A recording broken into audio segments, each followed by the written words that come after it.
Hi, I still live here. You know the drill. Today we're covering the third installment in the Batman Arkham series, Batman Arkham Origins. I'm not gonna lie to you guys, this one's different, and I love it.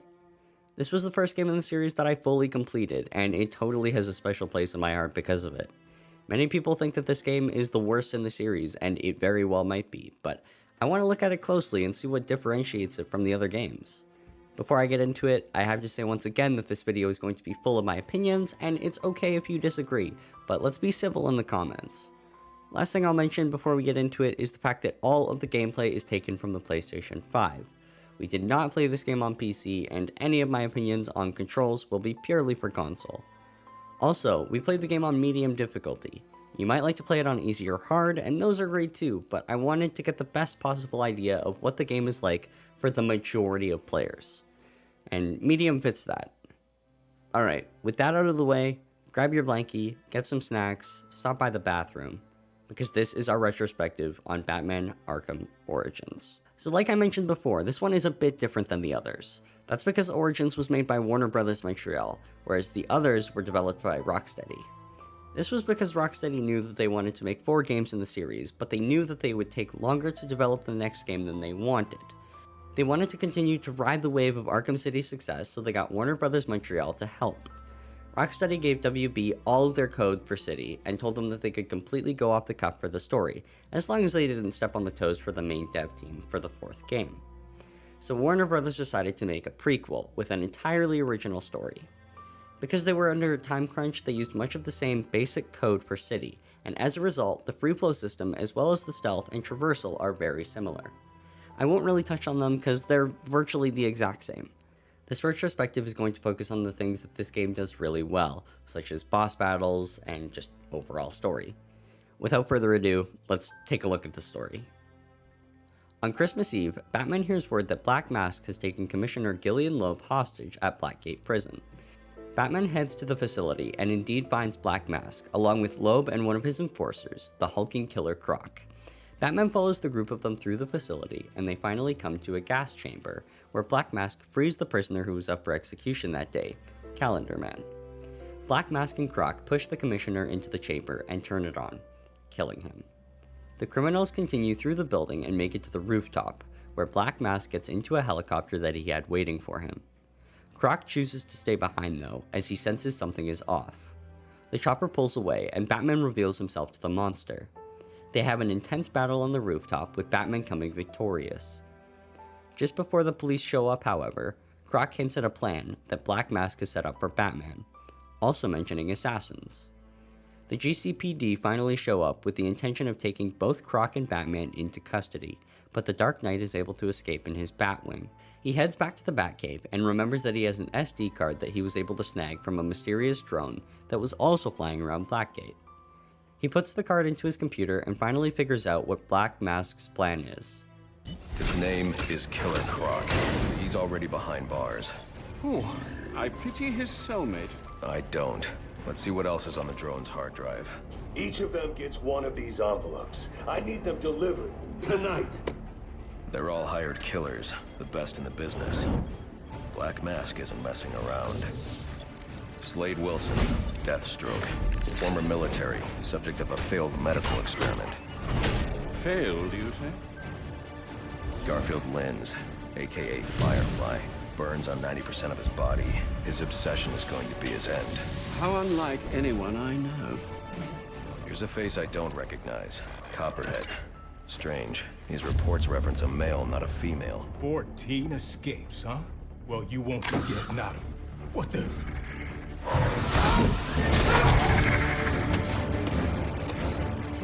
Floyd Lawton, aka Deadshot. Says here he's an expert sharpshooter. How on earth? Suspected of many assassinations. Dangerous, but reckless.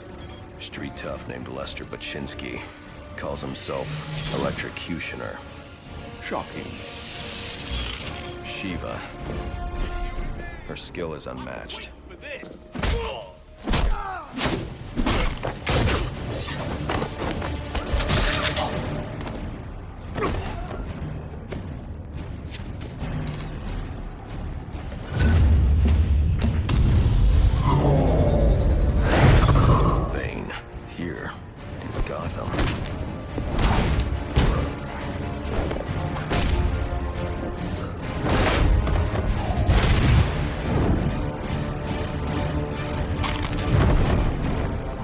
Why would he be taking money as a hired killer? Is that Warden Joseph? Must be how Black Mask got inside the prison. He uses torture for intimidation and entertainment. 8 assassins after your head. What are you going to do? I'm going to find out who is operating this drone. Make them tell me what they know. Then I'm going to find Black Mask and put an end to this. Batman figures out that the drone belongs to Penguin and finds some of his men to interrogate. He figures out that Penguin is currently on his boat in the Gotham Harbor. On his way there, he's intercepted by the Riddler, who reveals that he's working for Black Mask and has taken down all of the communication towers in Gotham City in order to distract Batman and give the assassins an easier shot at taking him out. Finally, he gets to the ship and is found out instantly. He is forced to fight the first of the assassins, the Electrocutioner. He dispatches the killer laughably quick and finds the Penguin. The crime boss reveals that there was a double murder at one of Black Mask's safe houses in Lacey Tower. Suddenly, Batman is ambushed by another one of the assassins, Deathstroke. The two battle, and in an incredibly close affair, Batman comes out on top. Unfortunately, while the Dark Knight was fighting for his life, Penguin was able to escape to his safe room. Batman decides to leave the ship and go investigate Lacey Tower. He makes it to the tower and figures out that the police have identified both bodies in the safe house. Roman Sionis, who is Black Mask by the way, and his girlfriend Tiffany Ambrose. However, after more investigation, Batman is able to figure out that the murders occurred days ago, which should have been impossible as Black Mask was at Blackgate earlier that night. He concludes that the body identified as Roman Sionis could not have been the one who was murdered, and all signs point to Penguin as the killer. Batman learns through investigation of Ambrose's phone that she was scared of someone named the Joker. Batman decides to leave the scene for the GCPD, looking to compare DNA samples to those that are on file. Once he gets there, he overhears Captain James Gordon arguing with his daughter Barbara over whether Batman is a hero or a menace to the city. He takes care of some guards and makes his way to the server room, but he is found out by Barbara, who helps him figure out a way to remotely access the database from his Batcomputer. As he's heading off to put Barbara's plan in motion, he comes across Jim Gordon as he's leaving the elevator. He disarms Jim, but a few other officers enter the room and draw their guns on the Bat. The other officers shoot, but Batman saves Gordon from the gunfire and escapes using a smoke grenade. He gains access to the database and figures out the Joker was indeed planning on killing Sionis, but the mobster had used a double, which the Joker killed. This allowed Sionis to attack the Joker by surprise. Unfortunately for Sionis, the Joker came out on top in the scuffle and made Sionis shoot his own girlfriend before setting the safe house on fire and leaving with Black Mask. Batman figures out that the Joker is planning to use Sionis to bypass security at the Gotham Merchants Bank, which has heavy ties to the mob. He arrives at the bank and finds Black Mask, whom he asks about the Joker. He reveals that he has a hostage, the real Roman Sionis. Black Mask takes off his mask to reveal pale white skin and bright green hair. Joker has been portraying Black Mask all night. Joker finishes loading some money and Sionis into an ambulance and escapes, but not before killing the bank manager with an early version of Joker gas. The Caped Crusader is able to track Joker's vehicle to the steel mill, but only finds Sionis bound and by himself. Batman frees the criminal, but is ambushed by Copperhead, the third assassin he has come into contact with. Copperhead injects him with a toxin that causes him to start hallucinating. He begins to see multiples, but he's able to work with Alfred to synthesize an antidote and defeat Copperhead. Before he leaves though, he finds out from the assassins that Joker is planning a meeting with the others at the Royal Hotel. He arrives to find the meeting underway. Long story short, Joker ends up killing Electrocutioner as punishment for his cocky attitude and his failure to kill the Batman. After he's proved his point, he sends the others off with a warning and tells them to hurry up. Bane chooses to stay behind though, as he feels that the Joker will draw Batman out. He's very right, as the Brute finds Batman hiding in an elevator, outmuscling our hero and bringing him to the Joker. Batman attempts to attack the Joker, but Bane is easily able to put a stop to it, throwing Batman out a window and onto one of the balconies outside of the hotel. The two proceed to fight, with Bane using his venom to physically dominate. Alfred calls in the SWAT team in an attempt to even the fight, but it only causes Bane to flee the rooftop. Batman is able to plant the tracking device on Bane's copter, and the SWAT team shoots rockets at the building, blasting Joker off of the rooftop. While falling to his death, Joker realizes something strange. Batman has jumped after him. The Clown Prince tries to attack Batman in midair, but eventually gets nowhere. He's subdued at the bottom, and Batman manages to get away from the police, but the Joker just can't drop this feeling. Joker is taken to Blackgate Prison, where he's subsequently psychoanalyzed by one Dr. Harleen Quinzel. He relives the point where he became the Joker, a break-in at Ace Chemicals gone bad, while he was under the alias of Red Hood. During the break-in, he was pushed into a vat of chemicals by the Batman, initiating his physical and mental transformation. As he becomes more and more infatuated by the Bat, Harley has the same happen to her, however with the Clown Prince. Batman arrives back at the Batcave, also reliving the reason he became what he is. Alfred breaks him from this memory and tries to convince Bruce to take a break, maybe even stop for the night. Batman denies his request, saying that Bane is still too big a threat to let roam free. Batman catches a police communication that a criminal matching Bane's description was killed, and he decides to go back to the precinct to identify whether or not it's Bane. He heads back and gets to the morgue, finding out it was just another random Venom user. Just as this is happening though, the tracker that he planted on Bane's copter begins sending a signal, showing Batman exactly where Bane's hideout is. He finds the hideout, but Bane is already gone. Unfortunately for the Dark Knight though, he finds evidence that Bane knows his secret identity. He leaves the hideout and warns Alfred to secure himself in the Batcave, as it's not safe anymore. On his way back, Batman learns that Firefly has taken hostages on Pioneer's Bridge in an attempt to draw him out. Batman distracts the assassin with his Batwing and goes underneath the bridge to meet with Gordon. Once there, he warns the captain about bombs that Firefly has planted as well, and he warns Gordon not to send his men in, or else it could be bad.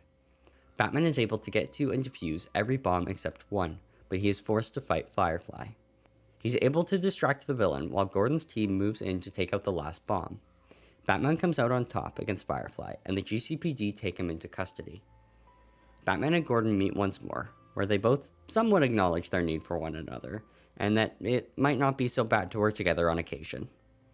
Batman heads back to the Batcave, and on his way, he calls Alfred. The call is picked up by Bane, however, who has successfully infiltrated the Batcave and severely injured or potentially even killed Alfred. Batman arrives to find the Batcave on fire and everything in shambles. He manages to find Alfred in the rubble, but gets there just as the butler unfortunately dies.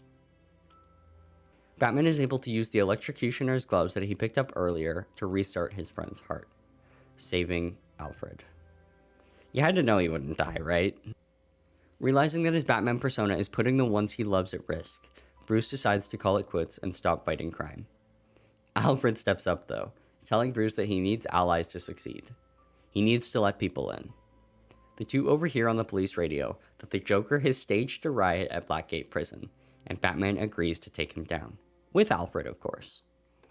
Once he's at the prison, the Joker reveals his big plan.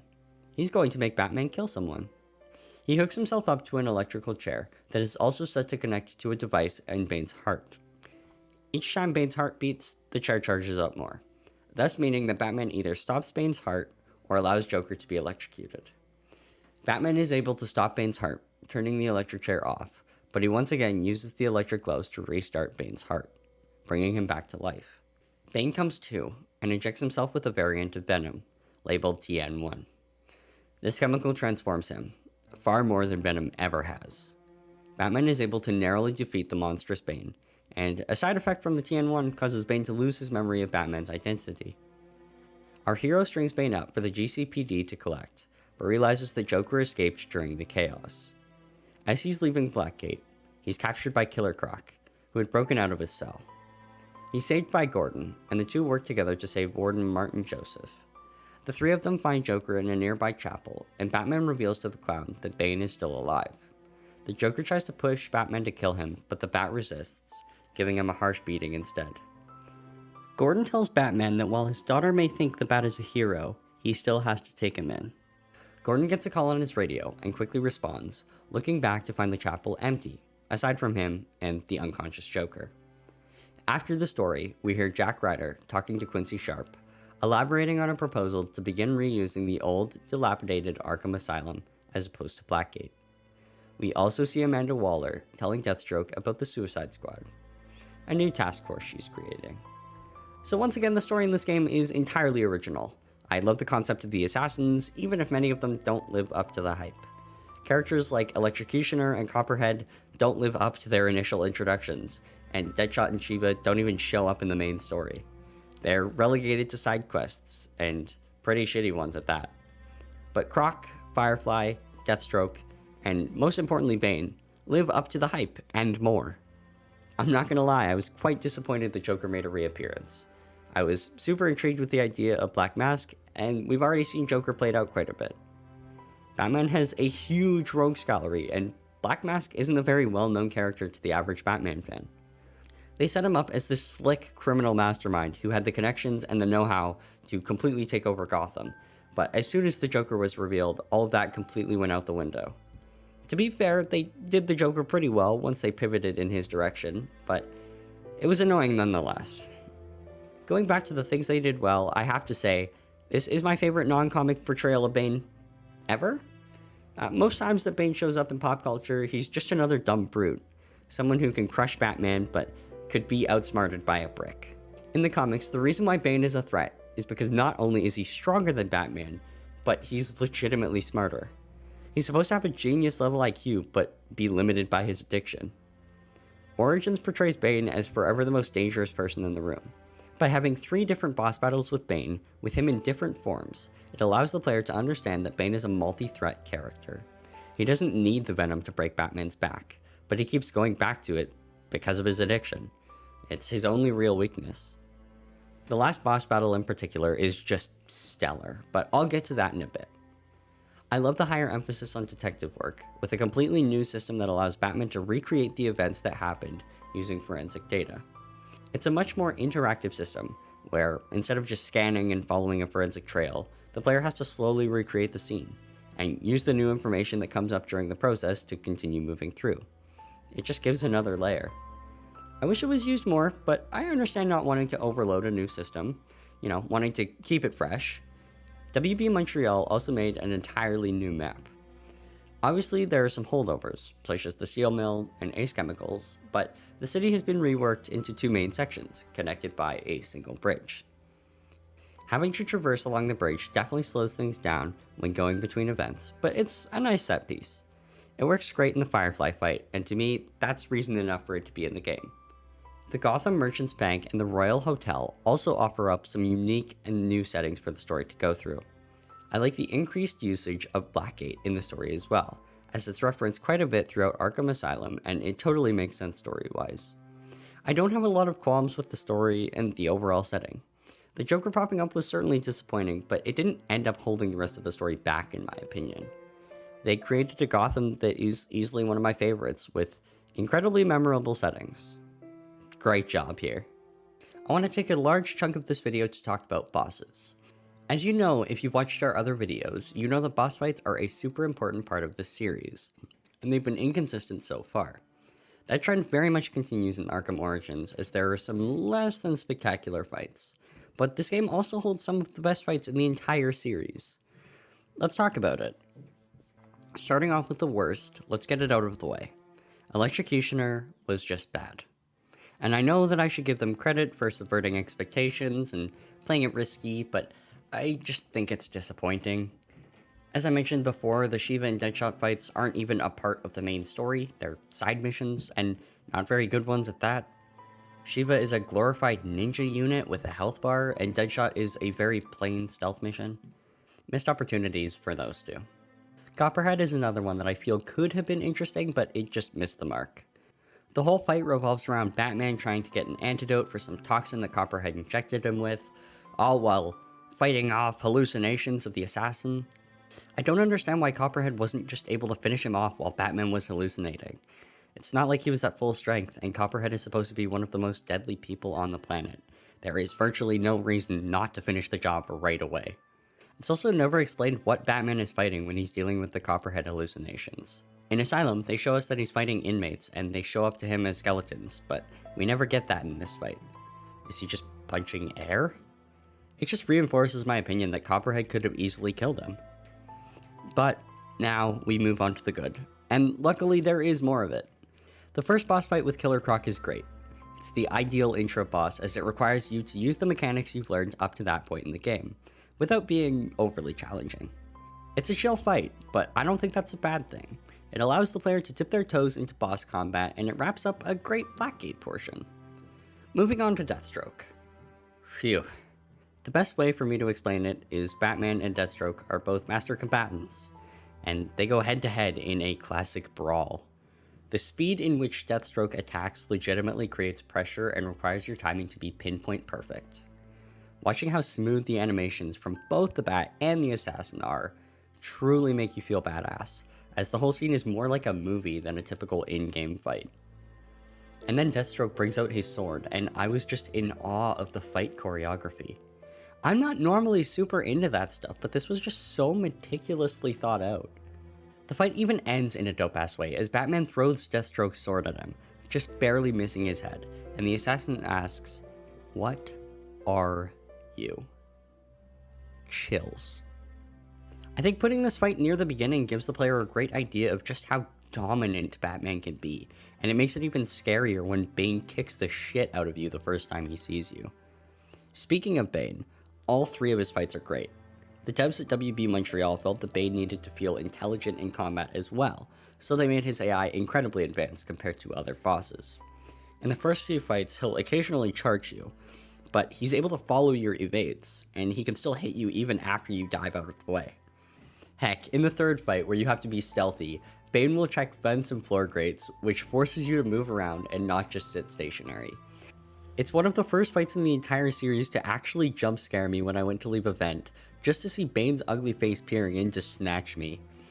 And the best part of all the boss fights?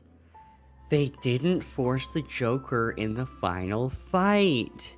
The Assassin storyline allowed lesser known characters to enjoy the spotlight, and WB Montreal was so scared of messing up players' first impressions of these characters that they put their all to make every boss fight special. And it works. Most of the time. Finally, let's talk about the elephant in the room. Similarities between City and Origins. As I mentioned, tons of code was taken from City to make this game, but the devs kept other mechanics the same too. Riddler trophies are back, just as they have been in all of the other games. Same old, same old. They also reused gadgets such as the freeze grenade, renaming it the glue grenade with the exact same look to it. You even use it the exact same way, as Batman can throw it at water to make a platform for himself. I really do think that this lack of innovation was what hurt this game the most in the eyes of the public. Many view this game as the worst, and this is the only reason that I can justify to myself why. The story is well thought out, and while it sucks that Joker's here, they at least did him well. They decided to go for different voice actors for Joker and Batman, as they wanted the characters to sound younger as well as look younger. Troy Baker did a fine job as the Joker, and I love how gruff Batman sounds in this game. In many ways, Origins feels like a step to the side instead of a step forward for the series, and that's okay. It focuses on parts of these games that have been pushed to the side, the best examples being boss battles. Of course, City had good boss battles, but we don't talk about that game anymore. What I think people are neglecting to remember is that the worst game in a great series can still be a great game. So, to summarize, do I think that it's the worst game in the series? Probably. But that speaks more to the supreme quality of the rest of the games than the lack of quality with this one. It's still an awesome experience, and it gives a great insight to some lesser known Batman characters. And that's where I'm going to leave it. Thank you so much for watching. That was a retrospective on Batman Arkham Origins.